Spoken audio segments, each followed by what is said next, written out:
लो जी मेरे दोस्तों, अस्सलाम वालेकुम। आपका दोस्त Nisar Javed, NJ dream TV से। आपको बताइए, मुझे टुकड़ों में नहीं जीना है, कतरा कतरा तो नहीं पीना है। दिल टोटे टोटे हो गया जो दिल टोटे टोटे हो गया। टुकड़ों की जब हम बात करते हैं, टोटों पे इस दिल के टुकड़े हजार हुए, कोई यहां गिरा कोई वहां गिरा। टुकड़ों के ऊपर जब बात चलती है तो बड़ी दूर जाती है। आजकल हमारे पास टाइम नहीं है, किसी के पास भी। हम चाहते हैं छोटे छोटे टुकड़ों में चीज को देखे और निकल जाए।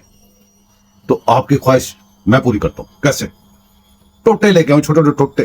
आपको टोटे दिखाता हूं। ये पहला टोटा देखें।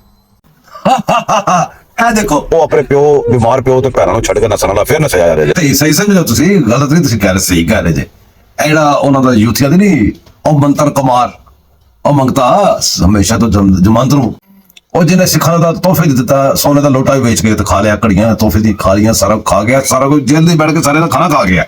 ਉਹੀ ਹੈ। ਗੌਰ ਨਾਲ ਵੇਖੋ, ਇਹ ਕਈ ਵਾਰੀ ਆਪਣੇ ਭੈਣਾਂ ਨੂੰ ਬਿਮਾਰ ਪਿਓ ਨੂੰ ਛੱਡ ਕੇ ਨਸਿਆ, ਯੂਥੀਆ ਕਹਿੰਦੇ ਡਟ ਕੇ ਖੜਾ ਹੈ। जेल दे तरले किते कि मैंने बाहर जानते हो, यूथी कहने डट के खड़ा है। ऐ जिंदगी दौड़दा दौड़दा तो मंगदा मंगदा इत्थे तक पहुंचा जे। वेखो तुसी सही तरह नाल चेक करो कर की रहा है। लो जी यूथियाज, इस बंदे नु जो तकरीर कर रहे हो जरा पहचानो। ਇਹ ਤੁਹਾਡਾ ਮਹਾਤਮਾ ਜਿਹਨੂੰ ਇਮਰਾਨ ਖਾਨ ਕਹਿੰਦੇ ਜੇ, ਜਿਹਨੂੰ ਪੈਗੰਬਰ ਕਹਿੰਦੇ ਜੇ, ਇਹ ਤਕਰੀਰ ਕਰ ਰਿਹਾ ਬੜੇ ਵੱਡੇ ਜਲਸੇ ਨਾਲ, ਥੋੜੀ ਪੁਲਿਸ ਆ ਗਈ ਹੈ। ਉਹ ਆਪਣੇ ਪਿਓ ਬਿਮਾਰ ਪਿਓ ਤੇ ਭੈਣਾਂ ਨੂੰ ਛੱਡ ਕੇ ਨਸਣ ਵਾਲਾ ਫਿਰ ਨਸਿਆ ਜਾ ਰਿਹਾ ਜੇ। ਪਛਾਣ ਲਓ, ਦੌੜ ਲਾ ਗਿਆ, ਦੁੜਕੀ ਲਾ ਗਿਆ ਜੀ। ਲੋ ਜੀ ਵਕਤ ਵਕਤ ਦੀ ਗੱਲਾਂ ਨੇ। ਇਹ ਉਹ ਵਕਤ ਜਿਹੜਾ ਸੀ ਨਾ ਜਦੋਂ ਹਾਰ ਪਾ ਕੇ ਤੇ ਖੁਸਰਾ ਨਾਸਾ ਪਿਆ ਤੋਂ ਦੌੜਾਂ ਦੁੜਕੀ ਲਾ ਗਿਆ। ਉਸ ਦੌੜ ਦੇ ਵਿੱਚ ਬਹੁਤ ਸਾਰੇ ਬੰਦੇ, ਉਸ ਤੋਂ ਪਹਿਲੇ ਹਕੀਮ ਸਈਦ ਤੁਸੀਂ ਸੁਣਿਆ, ਤੁਸੀਂ ਡਾਕਟਰ ਸਰਾੜ ਦੇ ਬਾਰੇ ਸੁਣਿਆ ਕਿ ਉਹਨੇ ਦੇ ਬਾਰੇ ਕੀ ਲਿਖਿਆ ਸੀ ਉਹਨਾਂ ਦੋਵਾਂ ਨੇ। ਇੱਕ ਬੰਦਾ ਹੋਰ ਵੀ ਸੀ, ਈਦੀ, ਬਾਬਾ ਈਦੀ ਨਹੀਂ, ਬਾਬਾ ਈਦੀ ਤੁਸੀਂ ਜਾਣਦੇ ਹੋ, ਇਹ ਵਿਚਾਰਾ ਮਰ ਗਿਆ ਹੋਣਾ। ਈਦੀ ਨਹੀਂ ਜਿਹੜਾ ਪਾਕਿਸਤਾਨ ਦੇ ਵਿੱਚ ਦਿੰਦੇ ਐਂਬੂਲੈਂਸ ਵਗੈਰਾ, ਉਹਦਾ ਜਿਹੜਾ ਮਾਲਕ ਹੁੰਦਾ ਸੀ ਬਾਬਾ ਬੁੱਢਾ, ਬਾਬਾ ਈਦੀ, ਅਬਦੁਲ ਸਤਾਰ ਈਦੀ ਉਹਦਾ ਨਾਮ ਸੀ। उनकी भी सुनो, उनके बारे की फरमा रहे हो। जी साहब, कुछ सालों पहले आपके हवाले से एक बड़ी कंट्रोवर्सी आई थी।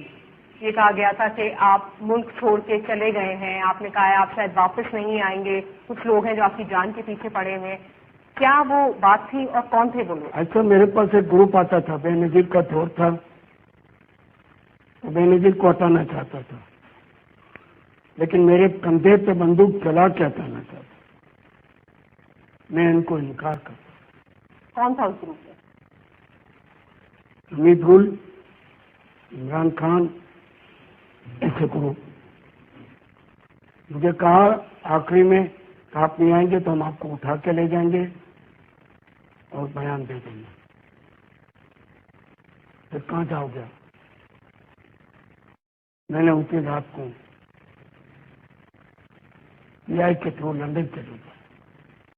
ਲੋ ਜੀ ਇਹ ਬਾਬਾ ਈਦੀ ਦੀ ਗੱਲਾਂ ਤੁਸੀਂ ਸੁਣ ਲਈਆਂ। ਬਾਬਾ ਈਦੀ ਵਿਚਾਰਾ ਦੁਨੀਆ ਤੋਂ ਟੁਰ ਗਿਆ। ਗੱਲ ਮੰਗਤੇ ਨੇ ਨਹੀਂ ਛੱਡੀ, ਮੰਗਤੇ ਨੇ ਪਿੱਛੇ ਜਾਰੀ ਰੱਖਿਆ। ਬਾਬਾ ਈਦੀ ਤੋਂ ਗੱਲ ਚਲਦੀ ਚਲਦੀ ਕਿੱਥੇ ਪਹੁੰਚੀ? ਫੈਸਲ ਈਦੀ, ਬਾਬੇ ਈਦੀ ਦਾ ਪੁੱਤਰ। ਬਾਬਾ ਈਦੀ ਨਹੀਂ ਕਾਬੂ ਆਉਂਦਾ ਰਿਹਾ, ਉਹ ਉਹਦੇ ਕੋਲੋਂ ਸਾਰਾ ਕੁਝ ਖੋਣਾ ਚਾਹ ਰਿਹਾ ਸੀ। ਉਹਦਾ ਚੈਰਿਟੀ ਸਾਰਾ ਨਿਜ਼ਾਮ ਸਿਸਟਮ ਆਪਣੇ ਸਿਸਟਮ ਵਿੱਚ ਮਰਜ ਕਰਕੇ ਪਾਕਿਸਤਾਨ ਦੇ ਵਿੱਚ ਵਨ ਜਿਹੜੀ ਨਾ ਉਹ ਯਕ ਮੈਂਬਰਸ वो बनाने का मंगता एजेंसी। लेकिन बाबा ईदी दुनिया चला गया। ईदी भी मतलब हथों निकल गया, उन्हीं अपना शौकत खाना भी ग्रो हो गया। ते कंजर ने पुत्र नहीं छड़िया जाके ना, जो पीछे लगा सी अखीर जाके उन्होंने ढा लिया। किस तरह सुनो। वो खुदा की कसम सारी जिंदगी ईदी को लोगों ने पैसे दिए, इसने उससे भी चंदा ले लिया। ऐसा जालिम आदमी है, उससे कोई नहीं ले सकता था। और उसके बेटे को पहचाना भी नहीं उसने ईदी से। पूरी दुनिया ने ईदी को दिया है, इसने उससे भी ले लिया। उसके बेटे को पहचाना भी नहीं, वो गरीब को कोरोना हो गया गम से। अल्लाह उसको सेहत दे, हम सारे कोरोना के मरीजों को सेहत दे। वो कहता है यार मेरे से, मुझे पहचाना भी नहीं, मेरे से 2 करोड़ ले लिए। जो ईदी से ले ले उससे अल्लाह बचाए भाई, खुदा के। जो दोस्तों के प्रॉब्लम बुजुर्गों के बच्चे हो, छोटे तो बड़े हो, सारे बंदे जिन्हें भी सोशल मीडिया पे बैठ के ना टाइम जाया कर रहे, तुम कुछ कर रहे थे, गौर करो। जिन्नियां सी खबर सुनने पे रात दिन खबरनामे, फलाना चैनल फलाना की कुछ सुन रहे हैं। अगर एडा में आखिर तक छोटा क्लिप लाना है, इस क्लिप में तुम ना देखो तो ना इस 2 लफ्ज़ां तक गौर करो, तो ना ही कुछ अपना एक्शन प्लान बनाओ, सोचो। क्योंकि तुम सोचना है हुण जो फ्यूचर है तुहाडा है, तुम अगर ना सोचो ਤੇ ਤੁਹਾਡਾ ਕਸੂਰ ਹੈ। ਇਹ ਮੈਂ ਬੜਾ ਕੀਮਤੀ ਕਲਿੱਪ ਲਾਉਣ ਲੱਗਾ, ਇੱਕ ਛੋਟਾ ਜਿਹਾ ਬੜਾ ਬਰੀਕ ਜਿਹਾ ਕਲਿੱਪ ਹੈ ਤੇ ਬਰੀਕ ਗੱਲ ਹੈਗੀ ਜੇ। ਹੁਣ ਤੁਸੀਂ ਅੰਦਾਜ਼ਾ ਕਰੋ ਤੁਹਾਨੂੰ ਅਗਰ ਉਹ ਪਰਲੇ ਪਾਸੇ ਬੈਠਾ ਇਸਰਾਈਲ, ਉੱਥੇ ਇੱਕ ਬੰਦਾ ਬੈਠਾ ਧਮਕੀ ਲਾਉਂਦਾ, ਉਹ ਇਸਰਾਈਲ ਦਾ ਬੰਦਾ ਜਿਹੜਾ ਧਮਕੀ ਲਾ ਰਿਹਾ, ਉਹ ਤੇ ਧਮਕੀ ਤਾਂ ਪੂਰੀ ਹੋਵੇ, ਉਹ ਤੇ ਕਦੀ ਨਾ ਇੱਥੇ ਆਇਆ ਹੋਵੇ। ਤੇ ਇਹਦਾ ਮਤਲਬ ਇਹ ਹੈ ਨਾ ਕਿ ਉਹਨਾਂ ਨੇ ਆਪਣਾ ਕੋਈ ਸਿਸਟਮ ਬਣਾਇਆ, ਨਿਜ਼ਾਮ, ਪੈਸਾ ਸਿਸਟਮ ਬਣਾਇਆ, ਕੋਈ ਸਾਡੇ ਹੀ ਬੰਦੇ ਖਰੀਦੇ ਨੇ ਇੱਧਰੋਂ, ਤੇ ਸਾਡੇ ਬੰਦੇ ਵਿਕੇ ਨੇ। ਉਹਦੇ ਨਾਲ ਗੱਲ ਕਰ ਰਿਹਾ ਸੀ 10 ਸਾਲ ਪਹਿਲੇ, 20 ਸਾਲ ਪਹਿਲੇ ਪੂਰੀ ਹੋ ਜਾਵੇ। ਮੋਦੀ ਇੰਡੀਆ 'ਚ ਖਲੋ ਕੇ ਬਾਂਹ ਚੁੱਕ ਕੇ ਤੇ ਕਵੇ ਜੀ ਮੈਂ ਪਾਕਿਸਤਾਨ ਨੂੰ ਇਹ ਕਰ ਦਿਆਂਗਾ, ਔਰ ਪਾਕਿਸਤਾਨ ਨੂੰ ਹੋ ਜਾਵੇ ਸਭ ਕੁਛ। ਮੋਦੀ ਇੱਥੇ ਕਦੀ ਨਾ ਆਇਆ ਹੋਵੇ। ਤੇ ਤੁਸੀਂ ਅੰਦਾਜ਼ਾ ਕਰੋ, ਤੇ ਫਿਰ ਮਸਲਾ ਇਹ ਵੀ ਨਾ ਕੋਈ ਵਿੱਚੋਂ ਹੀ ਕੋਈ ਬੰਦਾ ਮਿਲਿਆ, ਨਾ ਇੱਧਰ ਸਹੀ ਨਾ ਇੱਧਰ ਸਹੀ, ਕਿਸੇ ਨੂੰ ਵਿੱਚੋਂ ਹੀ। ਗੱਲ ਸਮਝਦੇ ਨਾ ਤੁਸੀਂ? ਹੁਣ ਤੁਸੀਂ ਇੱਥੋਂ ਵੀ ਅੰਦਾਜ਼ਾ ਲਾਓ, ਈਰਾਨ, ਅਫਗਾਨਿਸਤਾਨ, ਤੁਸੀਂ ਕਿਤੇ ਵੀ ਬੈਠਾ ਬੰਦਾ ਦੀ ਗੱਲ ਕਰੋ, ਜਿਹੜਾ ਬੰਦਾ ਉੱਥੇ ਬੈਠਾ ਗੱਲ ਕਹਿ ਦਿਓ, ਅਮਰੀਕਾ ਹੀ ਬੈਠਾ ਕਹਿ ਦਿਓ, ਅਮਰੀਕਾ ਦਾ ਠੀਕ ਠਾਕ ਦਾ ਬੰਦਾ ਆਵੇ, ਕਵੇ ਜੀ ਅਸੀਂ ਚਾਹੁੰਦੇ ਹਾਂ ਕਿ ਬਲੋਚਿਸਤਾਨ ਇੰਝ ਜਾਵੇ ਤੇ ਫਲਾਣਾ ਇੰਝ ਜਾਵੇ ਤੇ ਫਲਾਣਾ ਇੰਝ ਜਾਵੇ, ਤੇ ਉਹ ਵੀ ਉੱਝ ਜਾਵੇ। ਉੱਥੇ ਬੈਠਾ ਬੰਦਾ ਕਵੇ ਜੀ ਅਸੀਂ ਚਾਹੁੰਦੇ ਇਲੈਕਸ਼ਨ ਇੰਝ ਜਾਣ, ਫਲਾਣੀ ਚੀਜ਼ ਅਸਰ ਹੋਵੇ, ਅਸੀਂ ਧਿਆਨ ਰੱਖੇ ਹਾਂ, ਤੇ ਉਹ ਧਿਆਨ ਰੱਖਿਆ ਪਿਆ, ਨਜ਼ਰ ਆ ਗਿਆ, ਤੇ ਉਹ ਉੱਥੇ ਆਏ ਵੀ ਨਾ ਹੋਣ। ਤੇ ਫਿਰ ਇਹ ਤੇ ਬਾਹਰ ਤਾਂ ਕੁਛ ਨਹੀਂ ਹੋ ਰਿਹਾ, ਫਿਰ ਸਾਰਾ ਕੁਝ ਸਾਡੇ ਨਾਲ ਅੰਦਰ ਹੀ ਹੋ ਰਿਹਾ। ਬਾਹਰ ਵਾਲੇ ਸੋਚਦੇ ਨੇ, ਅੰਦਰੋਂ ਸਾਡੇ ਅੰਦਰੋਂ ਗੱਦਾਰ ਲੱਭ ਜਾਂਦੇ ਨੇ, ਈਜ਼ੀ ਸੌਖੇ, ਜਿੰਨੇ ਮਰਜ਼ੀ ਗੱਦਾਰ ਲਵੋ, ਲਾਈਨ 'ਚ ਲੱਗੇ ਹਰ ਵਕਤ।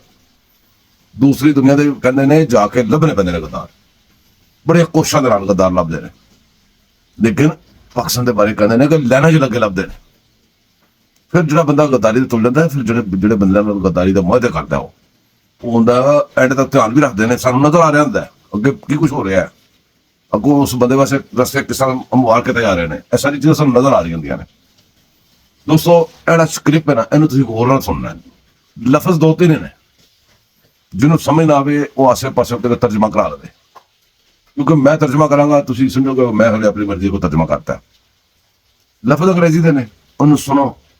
ਉਹ ਬਹੁਤੀ ਲੰਮੀ ਚੌੜੀ ਦਾਸਤਾਨ ਤੇ ਮੈਂ ਤੁਹਾਨੂੰ ਸੁਣਾ ਦੇਣੇ ਲੱਗਾ, ਉਹ 2-4 ਲਫ਼ਜ਼ ਨੇ, ਉਹਨੂੰ ਕਿਸੇ ਕੋ ਤਰਜਮਾ ਕਰਾਓ, ਸਹੀ ਤਾਂ ਸਹੀ ਪੜ੍ਹੇ ਲਿਖੇ ਬੰਦੇ ਕੋਲੋਂ, ਜਿਹਦੇ ਤੁਹਾਨੂੰ ਇਤਬਾਰ ਹੋਵੇ, ਤੇ ਫਿਰ ਤੁਸੀਂ ਇਹਨੂੰ ਗੌਰ ਕਰੋ। ਤੇ ਜੇ ਤੁਸੀਂ ਆਪ ਪੜ੍ਹੇ ਹੋ ਤੇ ਫਿਰ ਨਾਲ ਦੇ ਨੂੰ ਦੱਸੋ। ਸਾਰੀ ਕਹਾਣੀ ਹੈ ਜੇ ਜਿਹੜਾ ਰੌਲਾ ਪਿਆ ਨਾ, ਫਲਾਨਾ ਹੋ ਗਿਆ, ਬੰਦੇ ਬਾਹਰ ਨਿਕਲ ਆਏ ਨੇ, ਲੋਕ ਜਨਾਬ ਇਤਜਾਜ ਕਰ ਰਹੇ ਨੇ, ਤੇ ਜਿਹੜੀ ਚੀਜ਼ ਤੁਸੀਂ ਕਰੋ ਉਹ ਜਨਾਬ ਰਿਜੈਕਟਡ। ਤੁਸੀਂ ਇਲੈਕਸ਼ਨ ਕਰਾਓ ਰਿਜੈਕਟਡ, ਤੁਸੀਂ ਕੁਛ ਵੀ ਕਰੋ ਰਿਜੈਕਟਡ। ਜਿੱਥੇ ਉਹ ਜਿੱਤ ਜਾਣ ਉਹ ਬੱਲੇ ਬੱਲੇ, ਜਿੱਥੇ ਹਾਰ ਜਾਣ ਉੱਥੇ 35 ਪੈਂਚਰ, ਉੱਥੇ ਫਲਾਨਾ, ਉਹ ਐਸੇ ਨਾਮ ਕੱਢ ਕੇ ਉਸੇ ਟਾਈਮ, ਕਿਉਂਕਿ ਪਿੱਛੋਂ ਪੈਸਾ ਵੀ ਉਹੀ ਦੇ ਰਹੇ ਨੇ ਜਿਹੜਾ ਗੱਲ ਕਹਿਣ ਲੱਗੇ ਨੇ, ਕਿਉਂਕਿ ਪੈਸੇ ਬਗੈਰ ਤਾਂ ਕੰਮ ਚੱਲਦਾ ਨਹੀਂ ਹੈਗਾ। ਹੁਣ ਤੁਸੀਂ ਅੰਦਾਜ਼ਾ ਕਰੋ, ਇਹ ਕਲਿੱਪ ਨੂੰ ਦੇਖਣਾ, ਦੇਖ ਕੇ ਗੌਰ ਲਾਜ਼ਮੀ ਕਰਨਾ, ਜੇ ਮੇਰੀ ਤੁਹਾਨੂੰ ਮਿਹਨਤ ਕੀ ਜਾਏ, ਇਹਨੂੰ ਗੌਰ ਕਰੋ ਤੇ ਬਾਕੀ ਫਿਰ ਗੱਲ ਕਰਨੇ ਆ। Let's go to the third question, and that would be, what is the biggest problem facing the next generation, and what should we do to solve it today? I said that the greatest mission that we have is to prevent a militant Islamic regime from meeting up with nuclear weapons, or from nuclear weapons meeting up with a militant Islamic. The first is called Iran, the second is called Pakistan. हाँ जी, तो clip तुझे देख लिया, थोड़े के no ज्यादा जानना, थोड़े के नो ज्यादा समझना, ए थोड़ा है, ए 2 लफ्ज ने, लेकिन ना ते पूरा गौर करना है प्लीज। दोनों याद रखना, मैंने चैनल मेरे सब्सक्राइब करना है, लाइक करना है, शेयर करना है, तो लोगों भी मेरे अपने दोस्तों को दसना है। गपशप होती रहेगी, तो मिलते रहेंगे ऐसी किसी और गपशप। अल्लाह हाफिज।